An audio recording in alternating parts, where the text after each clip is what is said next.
बहुत सारे डॉक्टर्स पहले से ही हैं सिवान में, जी। आपके यहाँ अलग क्या होगा? हमारे यहाँ अलग होगा, मैं पेशेंट को एविडेंस बेस्ड ट्रीटमेंट करूँगा यहाँ पे। पेशेंट का क्या साइन एंड सिम्टम है उसके अकॉर्डिंग, और सबसे बड़ी बात है कि मैं यहाँ पे पेशेंट को डायग्नोसिस के बाद ही उसका ट्रीटमेंट होगा, प्रोविजनल डायग्नोसिस बनाया जाएगा उसका, और ये सब चीज़। और थोड़े लेस प्रिविलेज्ड लोगों के लिए कुछ है व्यवस्था? डेफिनेटली उनके लिए डेफिनेटली है, फ्री ओपीडी रहेगा उन लोग के लिए, और उनके लिए सेवा किया जाएगा। सर जांच में भी अक्सर आरोप लगते हैं कि अननेसेसरी जांच कराए जाते हैं, इसको लेकर क्या कहेंगे? देखिए, अननेसेसरी जांच यहाँ पे नहीं करेंगे, लेकिन पेशेंट का जो हिस्ट्री और उसका फिजिकल एग्जामिनेशन पे 80% डायग्नोसिस कंफर्म हो जाता है। जांच सिर्फ डायग्नोसिस को कंफर्म करने के लिए होता है, कुछ जांचें तो डायग्नोसिस कंफर्म करने की जरूर करना चाहिए। नाम बता देते। मेरा नाम डॉक्टर एस हुसैन। विभिन्न प्रकार की समस्या देखने को मिलती है जहाँ पे बेहतर इलाज होने नहीं होता है, जिसको उसे रेफर करना पड़ता है गोरखपुर या पटना। इसको लेकर क्या कहेंगे? तो अच्छे अच्छे डॉक्टर आ रहे हैं, एक हॉस्पिटल हम भी खोलने का प्लान है। चलिए सर, एक सवाल बता दीजिए, बेहतर समाज में बेहतर चिकित्सकों का होना कितना जरूरी समझते हैं आप? बहुत जरूरी। नए नए डॉक्टर आएंगे तो यहाँ के लोगों का स्वास्थ्य गोरखपुर पटना यहाँ पे बहुत ही अच्छे अच्छे डॉक्टर यहाँ पे आए, ताकि लोगों का समय भी बचे और बेहतर इलाज मिले। इस हॉस्पिटल का उद्घाटन हुआ है, क्या विशेषता रहेगी? आज के जिले के चकिया मोड़ पे रामा इमरजेंसी हॉस्पिटल का उद्घाटन हुआ है, और हम तमाम सीवान वासियों के लिए ये खुशी की बात है कि हमारे बेस्ट फिजिशियन आए हुए हैं, और ये एम्स में काम कर चुके हैं और दिल्ली कोटिस में भी काम कर चुके हैं। एक नहायत तजुर्बाकार डॉक्टर है, और इनकी विशेषता ये है कि पहले अपने पेशेंट को ठीक से डायग्नोसिस कर लेते हैं, उसके बाद दवा लिखते हैं, और कोशिश ये करते हैं कि कम से कम टेस्ट हो, जो जरूरी टेस्ट हो वही कराया जाए। सीवान में सर बहुत सारे हॉस्पिटल ओपन हो रहे हैं, लेकिन आमतौर पर देखा जाता है कि आज भी बहुत सारे व्यवस्था नहीं मिल पाता है बहुत सारे मरीजों को, तो इस पर क्या कहेंगे? नहीं, यहाँ ये रखा गया है कि मरीजों को ज़्यादा सहूलत मिले और रियायती फीस पे, मतलब कम दाम में भी गरीब लोगों का भी उपचार हो। डॉक्टर का ये पेशा है कि गॉड के बाद सेकेंड गॉड हम डॉक्टर को मानते हैं। हमारा पेशा बहुत पाकीज़ा पेशा है, इसलिए हम चाहेंगे कि डॉक्टर लोग या इसके जो संस्थापक हैं वो जो बहुत गरीब लोग हैं, हाशिए पे लोग हैं, उनके इलाज के लिए कम कीमत पर उपलब्ध कराएंगे। इस हॉस्पिटल का नाम भी होगा, अच्छे पेशेंट भी आएंगे और गरीबों का इसका फायदा भी पहुँचेगा। प्रोफेसर साहब, अभी आपने गरीबों की बात की, सीवान जिला में देखा जाए क्या दिन हमेशा हॉस्पिटल का ओपनिंग हो रहा है, एक से बढ़कर एक बढ़, और एमबीबीएस से लेकर एमडी तक यहाँ पे डॉक्टर आए हुए हैं, लेकिन हमेशा देखा जाता है कि इतने बड़े बड़े एक्सपीरियंसिबल डॉक्टर होने के बावजूद भी सीवान में बेहतर इलाज नहीं हो पाता है, जिसकी वजह से उनको अदर स्टेट में ट्रांसफर किया जाता है। इस पर आप क्या कहेंगे? सही है कि हमारे सीवान के बेहतर पेशेंट गोरखपुर या पटना बाहर जाते हैं, लेकिन अब ये कोशिश हो रही है कि गरीब लोगों के लिए गोरखपुर जाना, पटना जाना आसान नहीं है। एक ऐसा हॉस्पिटल भी यहाँ कायम हो जो ऐसे लोगों का भी इलाज हो जाए जो गरीब लोग हैं या उस मतलब फीस जमा करने के लायक नहीं है, उनको भी सहूलत यहाँ मिले। ये कोशिश होगी, और हॉस्पिटल से थोड़ा सा हट के अलग। सर, एक बात ये है कि जैसे कि देखा जाता है कि मरीज जो भी है पेशेंट, उन लोग की ये शिकायतें रहती है क्या कि डॉक्टर के यहाँ जाते हैं तो दवा सिर्फ वहीं मिलता है, और कभी कभी ऐसा खत्म हो जाने के बाद उनको उसी डॉक्टर के पास जाना पड़ता है, जबकि वो दूर के होते हैं। इसके लिए क्या कुछ यहाँ पे सुविधा होगी? देखिए, ये आज तो हमारे यहाँ तो ट्रेंड है कि जहाँ भी जो हॉस्पिटल खुल रहे हैं ना, तो जो दवा लिखते हैं दूसरे मेडिकल कॉलेज को अवेलेबल नहीं होता है, तो ये जो लोग दवा प्रिस्क्राइब करते हैं, कोशिश होती है कि तमाम दवाएं हमारे सेंटर में मौजूद रहे, तो लोगों में ये बात मैसेज जाती है कि वही दवा लिखते हैं जो इनके यहाँ मौजूद है, और ये दवा लिखेगा तो आपको नहीं मिलेगा, आपको दूसरी जगह नहीं मिलेगी दवा। तो जाहिर सी बात है कि जो ये दवा लिखते हैं तो वही दवा यहाँ रखते भी है, जो अच्छी कंपनी की दवा, जो अच्छे डॉक्टर है ना, सब जना उस कंपनी की दवा रखते हैं, ताकि मरीज को जल्दी से शफा मिले, मतलब जल्दी बीमारी अच्छी हो।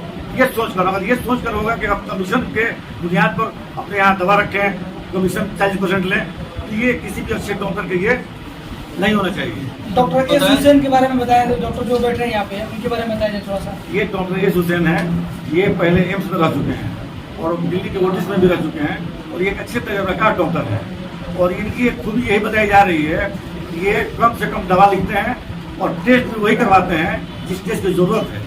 नहीं तो बहुत सारे लोग डॉक्टर लोग लिख देते हैं, अब दिमाग में पेशेंट कहता है कि कमीशन के बुनियाद पर किसको टेस्ट लिख दिया गया, तो इनका ये हकदार है कि नहीं, हम वही टेस्ट लिखेंगे जो जरूरी है। तो अच्छी बात है। इस तरह के सोच के दौड़ रहे हैं तो पेशेंट का भला होगा।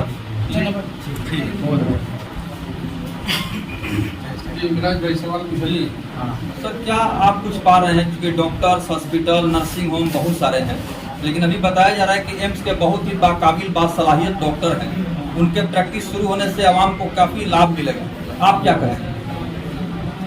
आपके चैनल के माध्यम से मैं तमाम सिवान वासियों को और यहाँ मौजूद इस उद्घाटन समारोह में आए हुए तमाम लोगों को अपने तरफ से बधाई देना चाहता हूँ। आपने जो पूछा यह सही बात है कि सिवान में अभी हॉस्पिटल और स्वास्थ्य के क्षेत्र में काम करना बाकी है, और जो काम भी हो रहा है, जैसे आप सदर अस्पताल चले जाइए, काम का स्थिति और स्वास्थ्य विभाग का स्थिति यह है कि हमारे यहाँ अगर मरीज कोई इमरजेंसी आ जाए तो स्थिति यह है कि हॉस्पिटल में जैसे मरीज पहुँचता है, जितना देर में पहुँचा उतना ही देर में सदर अस्पताल के डॉक्टर उसको रेफर या तो गोरखपुर और नहीं तो पटना कर देते हैं।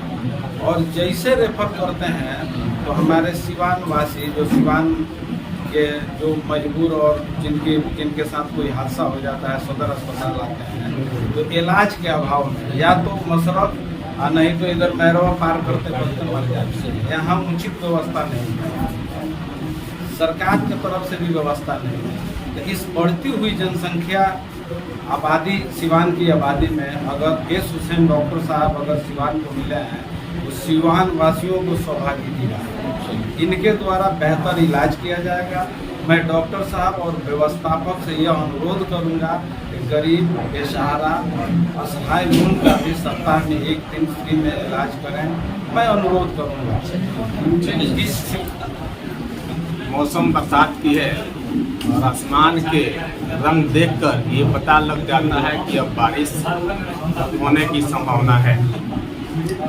जो डॉक्टर साहब का व्यवस्था है यहाँ पर, जो डॉक्टर साहब का फीडबैक निकाला गया पहले से एम्स में कैसे अच्छे काम किए हैं, उससे पता ये चलता है कि डॉक्टर साहब के यहाँ सस्ते और बढ़िया इलाज ज़रूर होंगे। दूसरी बात, ये इमरजेंसी, उस पर एक वर्ड लिखा हुआ है इमरजेंसी, जो इमरजेंसी कंट्रोल करने की कैपेसिटी रखता है वो अच्छे डॉक्टरों में पाई जाती है। यानी 24/7 आवर ये उपलब्ध रहेगा एकदम 24/7। और कुछ पूछ सकते हैं? अपने पंचायत में डॉक्टर साहब को बुलाएंगे कभी हेल्थ कैंप के लिए आवेदन करेंगे? हमको लगता है कि जैसे हम लोगों ने पहले पूर्व में कई मेडिकल कैंप लगाया है, और फिर हम लोग जैसे हमारा ही अपना कार है तो उसमें जब भी हम मेडिकल कैंप लगाते हैं तो डॉक्टर साहब को जरूर बुलाएंगे। और एक बात अभी रिजवान साहब ने कहा था, ये अपने उपेंद्र कुशवाहा पार्टी के अध्यक्ष भी हैं, जिला अध्यक्ष, तो इन्होंने एक बहुत अच्छा बात कहा है कि डॉक्टर साहब से गुजारिश की जाएगी कि हफ्ते में एक दिन, जैसे बढ़िया में एक हॉस्पिटल है गरीब हॉस्पिटल, डॉक्टर अशरफ साहब वहाँ पर बैठते हैं, उन्हीं की हॉस्पिटल ही है, उनके द्वारा हर फ्राइडे को फ्री इलाज की जाती है। वैसे ही एस हुसैन साहब से भी ये हम लोग अपील करेंगे कि कम से कम आप हफ्ते में एक दिन फ्री इलाज करने की कृपा कीजिए सीमान वासियों के लिए। और बेहतर इलाज करने वाले डॉक्टर कम हैं, जैसे किसी ने बोला है, पूछा कि लोग जरूरत नहीं होती है और लोगों ने एक्स्ट्रा जांच लिख देता है, तो ऐसा उम्मीद नहीं लग रहा है कि ऐसा करेंगे। इनसे अच्छे की उम्मीद है। और जिसने भी ये शुरुआत की है इस हॉस्पिटल को ओपनिंग करने में, जिसे हमारे फरीद बाबू ने शुरुआत की है कि भाई अच्छे डॉक्टर को बुलाया जाए, बैठाया जाए, तो दोनों को मुबारकबाद देते हैं, डॉक्टर साहब को भी और फरीद बाबू को भी। ऐसे अच्छे काम करने के लिए उनकी शुभकामना और हमारी तरफ से मुबारकबाद भी है। बहुत बहुत शुक्रिया।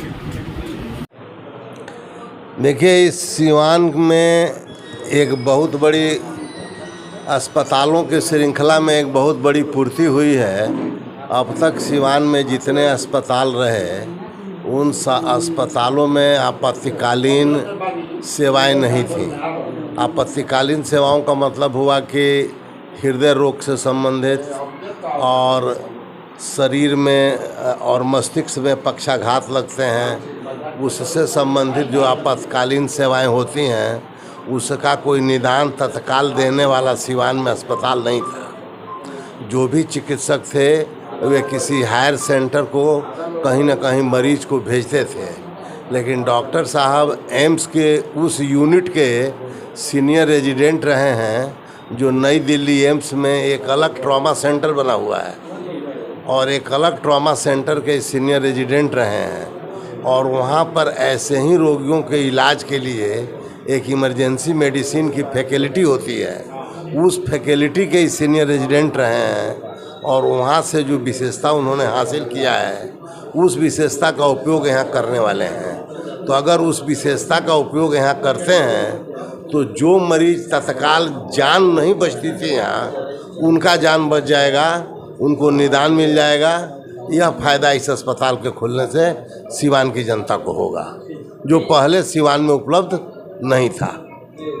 एक सवाल रहेगा सर, जिस तरीके से सिवान देखा जा रहा है कि डॉक्टर हब बनता जा रहा है, ये मेडिकल क्षेत्र में यह हब बनता जा रहा है भी आए दिन कहीं ना कहीं अस्पताल का यहाँ पे ओपनिंग हो रहा है। हाँ, हो रहा है। इसके बावजूद भी देखा जा रहा है कि जिस प्रकार से मरीज को दूसरे अदर स्टेट में ट्रांसफर किया जा रहा है हम लोगों को, तो आखिर इतने अस्पताल, इतने बेहतरीन सुविधा होने के बावजूद भी सिवान में आखिर ऐसा क्यों? नहीं, बेहतरीन सुविधा इस मामले में तो सिवान में नहीं, बिहार के किसी जिले में अब तक नहीं है। हृदय रोग का बेहतरीन सुविधा किसी के पास नहीं है। ये शायद पहला केंद्र होगा जहाँ की यह सुविधा आपको उपलब्ध होने जा रही है। इसके पहले यह सुविधा नहीं थी। अच्छा, ये गरीबों के लिए क्या सुविधा है यहाँ पे सर? अब गरीबों के लिए अस्पताल की व्यवस्था अगर गरीबों को निदान देती है तो निदान मिलेगा, लेकिन इतना ज़रूर है कि गरीब हो या अमीर हो, मरते वक्त के लिए जो निदान नहीं मिलता था वह निदान यहाँ मिलने जा रहा है।